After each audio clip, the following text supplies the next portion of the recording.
It's one of those stories where South African schoolboy rugby needs Queens to be as strong as they can. If you look at the history of Queens, right through from the 30s and 40s, they've been one of the powerhouses in South African schoolboy rugby. They're back on the rise. For us as Queen's College, coming from a small town to a big city like Joburg, we obviously want to come prove that we can punch above our weight and we can compete to the top.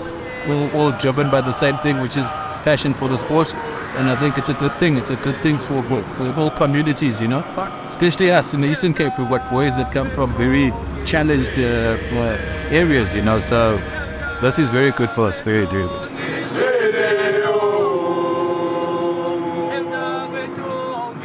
It's a big life opportunity coming from where we come, to come and see the big lights, as they say, and what's out here for them after school.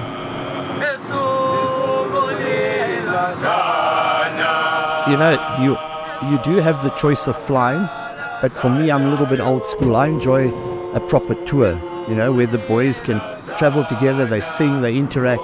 They actually build a lot of good relationships off the field and then take it onto the field. So I'm a big fan for rather traveling by bus than to be flying up.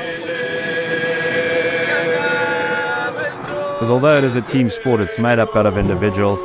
Guys will have their own unique way of spending his own time. And you learn so much when you're on tour together. You share a room, you share a hostel, you share breakfast, you share lunch, you share dinner. There'll be ups and downs on tour as well. There'll be a couple of guys getting frustrated with each other. That'll get sorted out. It's a great opportunity, and they will most definitely leave a much tighter unit than when they got here. I know that a lot of you have been looking forward to tonight for a very long time. For a lot of you, you are realizing what has been a childhood dream for probably the last 12 years of your lives. In its 165th year, we are here to showcase the school. That milestone sits squarely on the shoulders that are sitting here. Pressure? It shouldn't be. Because it's something proud you will say one day about yourself. That in our 165th, we made that school proud. Queenians always play with pride, passion, and honor. We don't drop shins. We don't drop shoulders. And your only job is to make sure that jersey is more valuable in 12 months' time. So you will never know how big this moment is if you never take the time to acknowledge it. You've got no room to doubt that you've done the work. And I know you guys have put in the work. You know the goals that we have for the year. Do whatever you need to do to make your dreams happen in this jersey this year. And never forget it. Never take it for granted. Play every single game as if it's the last game in this jersey. Because you're never going to have a moment like this again. And know that it goes by so quickly. It never got you out.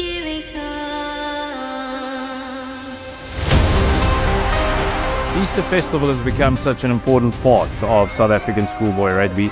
It's sort of seen as those, that last twitching before the season starts properly. So it's another opportunity for coaches to get their squads together. But I think just overall the Easter festivals has grown so much, and some of them have been around for nearly 30 years. From humble beginnings, they're now the pinnacle almost of schoolboy rugby, together with a couple of other tournaments around the country. Rugby has been a part of me ever since I was a young kid, and moments like these festivals, it's just giving me an opportunity to prove that God has given me the talent, and hopefully I'm good enough. I've been playing rugby ever since I can remember. From my first birthday, I got a rugby ball, so that kind of forced me into playing the sport, but at a later stage it became part of me, and that's why I'm here. I'm not hustling to impress, but to be in competition. I'm hustling to change the storyline and fight and win battles my parents never won. At the Easter Festival, everyone was wanting to come here, so we worked hard, pushed ourselves really hard. It's been months in the work, actually. Come! In Queenstown, it's a really small town, firstly.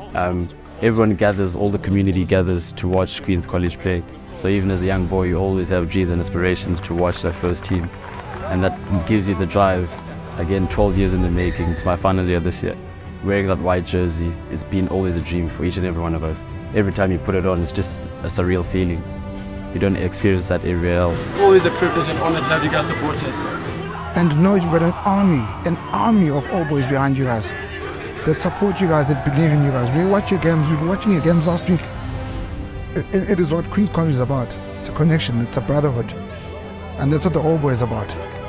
You might not realize it now. Those who've been here, remember the times when you saw the old boys singing for you. What you guys see in Queen's College, and what you guys love about Queen's College, they've loved from their days, and they've never stopped loving it. I'm here because I'm a proud Queen's College old boy, and my school is here to enjoy and obviously play and compete with other schools. So it's almost a mini reunion for us Eastern Cape boys from Queenstown. It's always a beautiful day to be out with mates, with family, with our kids, and just watching boys play rugby. Yeah, to be honest, yeah, such a great feeling, so because you can't get used to it. The hype, the atmosphere, the crowd, yeah, it's different. So every year. You live out every single second of every day, of every week, and of every month of this year. There's no second chances at this level. We're one score away here from them going away. It is going to be worth it. I'll never get the opportunity to come here again. So let's make sure we get our mindset and let's work hard. Personally, I have the same goal as the team, having a 3 out of 3 win streak. And the team has to have a set mindset. It's full of confidence and positivity within our camp. Our coaches trust us again.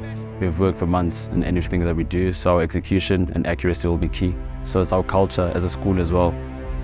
Sticking together no matter what happens. It's just that confidence we have and trust amongst ourselves as a school and as a first team as well. I like to visualize myself doing something before I get into the game. Okay, gents, let's go out there and set this field on fire. It has to be ours. It has to be ours. Now is the time, boys. Now is the time. There's no other time. Let's go.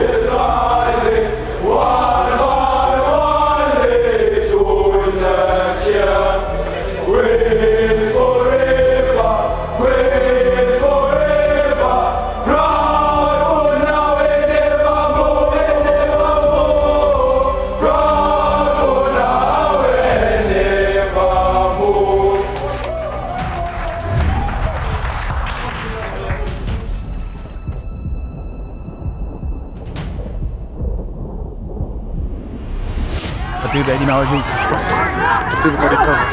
It turns out like that, it's a game of rugby, but it's all about the mental game. It's very important that your discipline is on point. We're going to try to get into our heads, we're going to want to fight, but let's always just maintain our structure. I'm just grateful for the boys that stuck to what they needed to do and they stayed disciplined.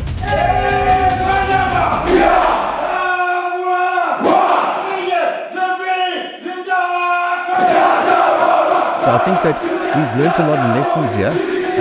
It's obviously tested our character because there were times where ref calls didn't go our way. But if you go back to discipline, you have to get past that and understand that there's a bigger picture, you know. And going forward in life, the boys need to understand that too. The one thing that I would like them to take away is just that mental self-belief. You know, that they realize that they actually a lot better than what they probably even think they are. You know, that they can play against any of the top teams in the country. That's our biggest highlight. We worked as a unit, everything we've trained and practiced for, and we've learned a lot actually. We've become a tight unit. Playing for each other, and that's vital going forward. We just clicked and bonded well, and our chemistry is good on and off the field now. Been away from my parents for 7 days. I just want to see their faces when they see me, and I just spend as much time with them as I can. I think they're going to be proud.